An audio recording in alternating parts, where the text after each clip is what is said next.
ini kata kunci juga, ini membantu banget ya. Ini sangat membantu kawan-kawan.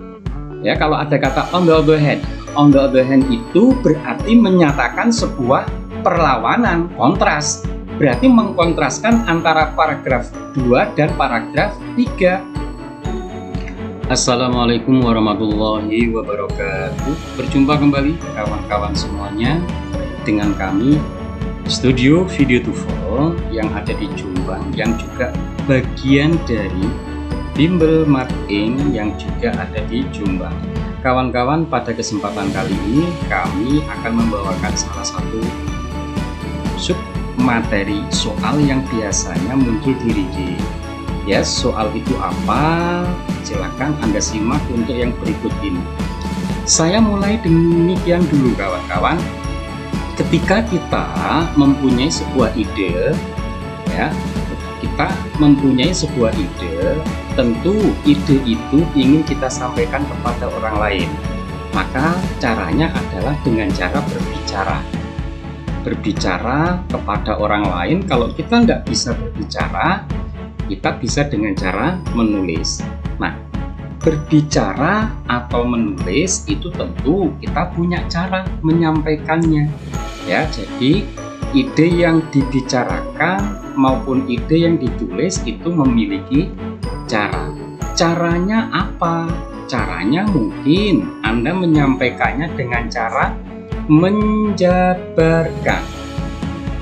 Ya kan? Berikutnya, cara yang lain bisa jadi mempertentangkan, atau cara yang lain dengan cara membanding-bandingkan. Ini kan ada dalam kehidupan masyarakat, ya, menjabarkan, mempertentangkan, dan membandingkan. Maka kawan-kawan, dikaitkan dengan reading text, ini nanti munculnya adalah di pertanyaan organization of idea. Bagaimana cara Anda menyajikan ide tersebut dalam bahasa bicara atau bahasa tulis? Apakah Anda menjabarkan, mempertentangkan, atau membandingkan? Ini tema yang akan kita angkat pada video kali ini. Langsung saja kawan-kawan, ketika kita membicarakan organization of ideas secara pengertian, kita harus tahu dulu maksud dari organization of ideas itu, yaitu menanyai Anda sebagai peserta tes bagaimana penulis. Nah, ini ingat, penulis ya, bukan penulis, ini penulis teks, bukan penulis soal ya. Bagaimana penulis teks mengatur penyajian ide dalam teks dan keterkaitan sebuah ide tersebut terhadap ide di paragraf lain. Apakah itu nanti dijabarkan, ataukah dikontraskan, ataukah dibandingkan, dan sebagainya. Anda harus memahami ini kawan-kawan, ya kan? Oke, nah, hal lain yang harus kawan-kawan kuasai ketika ketemu soal model ini, kawan-kawan, ada variabel tambahan yang harus Anda kuasai, yaitu kuasailah kata kerja yang sering muncul di dalam model soal ini. Ya, kata kerja ini harus Anda pahami. Kawan-kawan, di dalam penerjemahan itu ada dua makna, makna leksikal dan makna gramatikal. Makna leksikal itu adalah makna yang Anda lihat di kamus dan bunyinya seperti itu namanya makna leksikal. Tetapi ada sebuah kata, kawan-kawan, nanti yang maknanya adalah bisa jadi gramatikal, tergantung konteksnya ya. Di kamus kata hold itu artinya memegang, salah satunya. Tetapi kalau konteksnya nanti berbicara tentang agama, semisal hold di situ artinya adalah meyakini. Ketika Anda menulis terjemahan dengan cara memegang agama, nah itu tidak boleh. Artinya nanti ketika pembaca membaca tulisan Anda tidak langsung menangkap maksud Anda. Oke, jadi hati-hati dengan kata-kata yang memiliki makna gramatikal. Makna gramatikal itu makna yang menyesuaikan dengan konteks pembicaraan. Itu sebagai tambahan informasi saja. Nah, kawan-kawan semuanya, ketika Anda sudah memahami yang namanya organization of ideas, pertanyaan tentang organization of ideas, ya, maksud penjelasannya adalah sudah seperti ini, Anda juga harus memahami yang namanya model soal. Model soal terkait dengan pertanyaan model ini, kawan-kawan, Anda harus paham dua kalimat tanya ini, ya. Yang pertama, bagaimana informasi di dalam teks diatur, ditata, apakah dijabarkan, apakah dikontraskan, apakah dibandingkan, dan sebagainya. Atau ada pertanyaan lain, bagaimana informasi di paragraf kedua dikaitkan dengan informasi yang ada di paragraf pertama. Nah, jadi ini nanti penting dipahami. Kawan-kawan, langsung saja kita latihan soal. Ada model bacaan seperti ini, kawan-kawan, dan muncul kalimat tanya seperti ini. Nah, ini bagaimana informasi di dalam teks itu ditata, diatur, disajikan, ya kan? Nah, berarti kan Anda harus mengetahui langkah-langkahnya. Langkah yang pertama, kawan-kawan, pahami dulu, ya, tentukan dulu topik dari bacaan tersebut. Pernah kita sudah singgung yang namanya topik itu letaknya adalah di awal paragraf. Nah, ini main idea atau topik itu ada di awal paragraf. Nah, berarti kita langsung terjun ke sini sekarang. Ya, langkahnya adalah kita harus memahami paragraf ini berbicara tentang apa. Caranya ya sudah cukup, cari aja yang ada di awal paragraf. Kita baca, terjemahkan, tipe dari kalender bisa didasarkan atas matahari atau bulan. Oke, jadi ini ada tipe. Ada tipe. Kalender, penanggalan, ya, bisa didasarkan pada matahari, bisa didasarkan pada rembulan. Oke, nah paragraf 1 ini membahas apa, Pak? Ya pasti membahas salah satunya ini, entah itu yang berdasarkan rembulan atau yang berdasarkan matahari. Kita simak kalimat kedua, kalender penanggalan matahari didasarkan. Nah, ini berarti paragraf 1 ini akan membahas tentang penanggalan yang didasarkan atas matahari. Kita simak langsung ke paragraf 2. Tentang apa? Kan gitu. Paragraf 2 ternyata di sini adalah membahas tentang penanggalan yang didasarkan pada rembulan, ya. Jadi lunar itu rembulan, kalau solar itu adalah matahari. Penanggalan rembulan disesuaikan terhadap bulan, ya, penanggalan bulan daripada dibandingkan dengan penanggalan matahari. Jadi intinya paragraf 2 membahas tentang yang ini. Oke, kawan-kawan. Kalau sudah ketemu topiknya seperti itu, kawan-kawan, tempuhlah langkah yang kedua untuk menjawab. Untuk menjawab, ya, pastikan sebuah jawaban adalah salah. Jawaban ini adalah nanti salah bila hanya membahas satu pihak. Ya, jadi mana sih ABCD ini yang hanya membahas satu pihak? Padahal di dalam teks ini secara utuh, keseluruhan, itu kan yang dibahas dua pihak, yaitu penanggalan matahari dan penanggalan bulan. Kalau hanya satu saja, nah ini satu pihak saja, entah yang mataharinya, penanggalan matahari atau penanggalan bulan yang dibahas di dalam sebuah option, pastikan jawaban itu salah. Oke, kita lihat. Di sini di A membahas tentang tipe atau karakter kalender matahari. Bulannya mana? Nah, ini kan hanya membahas penanggalan matahari. Beda kalau soal ini nanti menanyakan paragraf 1 saja.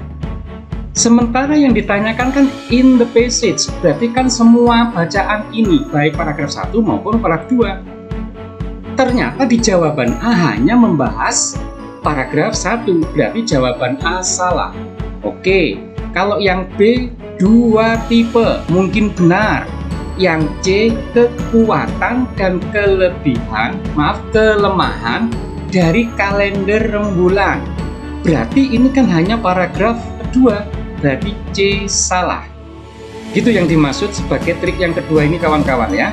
Ini nanti akan cepat mengerjakan kawan-kawan. Jadi ngapain memikirkan jawaban yang pasti salah, yang dipikirkan yang benar saja, yang mungkin benar. Kita lihat yang D, oke, lamanya atau durasi dari kalender tiap kalender yang ada, baik rembulan maupun matahari maksudnya. Nah, berarti ini kan membahas tentang kedua-duanya masing-masing, berarti kan kedua-duanya. Nah, jawabannya ini kawan-kawan yang B atau yang D. Kita lihat saja, oke, apakah jawabannya yang B? Tipenya ada 2. Nah, ini apalagi ada tulisan angka ini. Ya, tipe kalender, 2 tipe kalender yang dideskripsikan, digambarkan. Nah, ini kata penting yang harus Anda kuasai kalau Anda membahas tentang soal organization of ideas. Terus yang D membahas durasinya saja. Padahal di dalam bacaan ini yang dibahas bukan hanya durasi. Berarti jawabannya adalah yang B. Begitu kawan-kawan ya. Oke. Penambahan penjelasan dari saya ada di sini.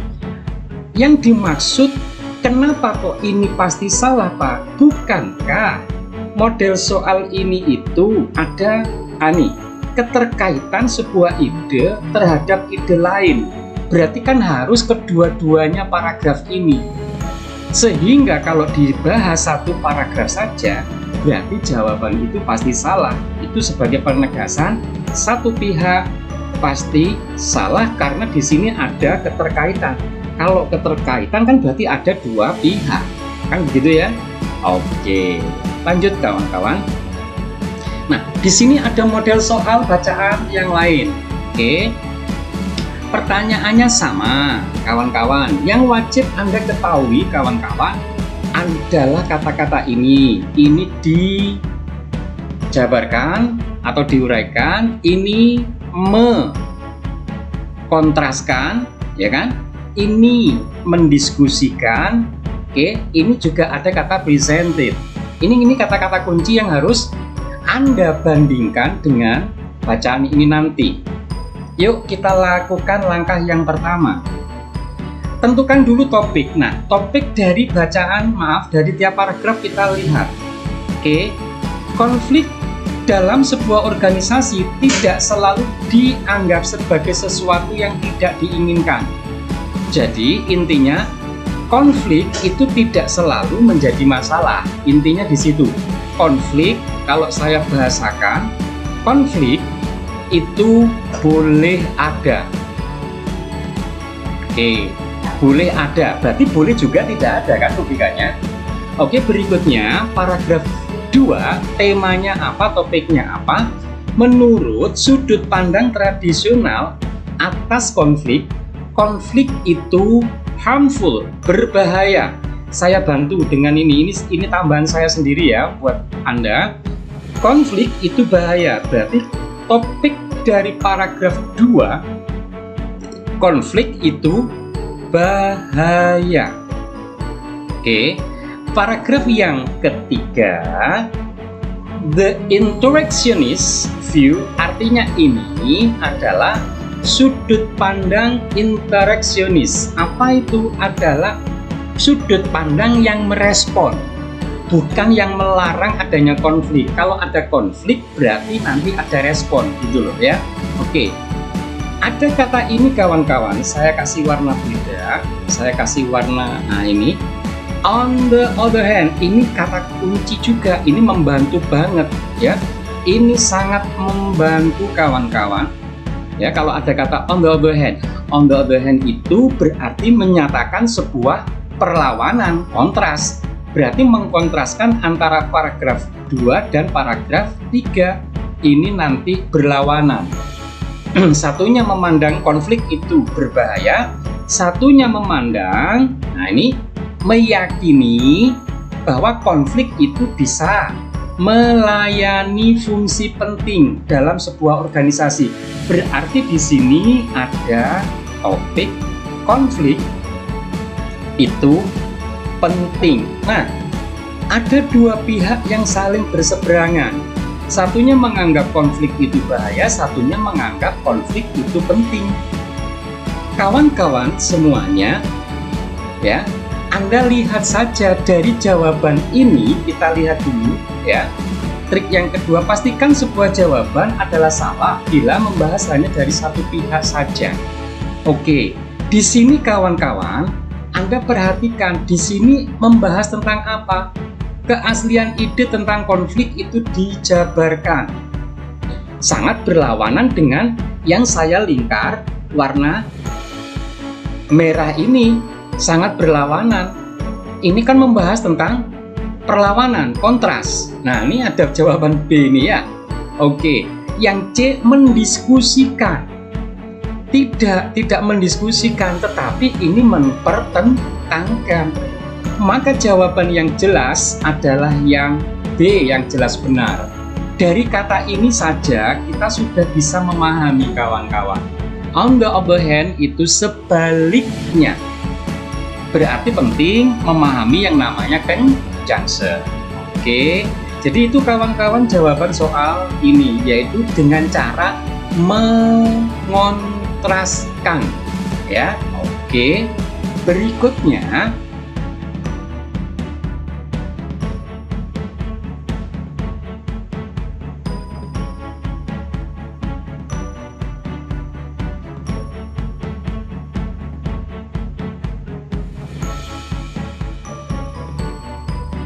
ya, informasi yang bisa Anda ambil, bisa silahkan nanti Anda cermati di bawah link yang ada di bawah video ini. Semoga bermanfaat. Terima kasih. Saya akhiri, wassalamualaikum warahmatullahi wabarakatuh.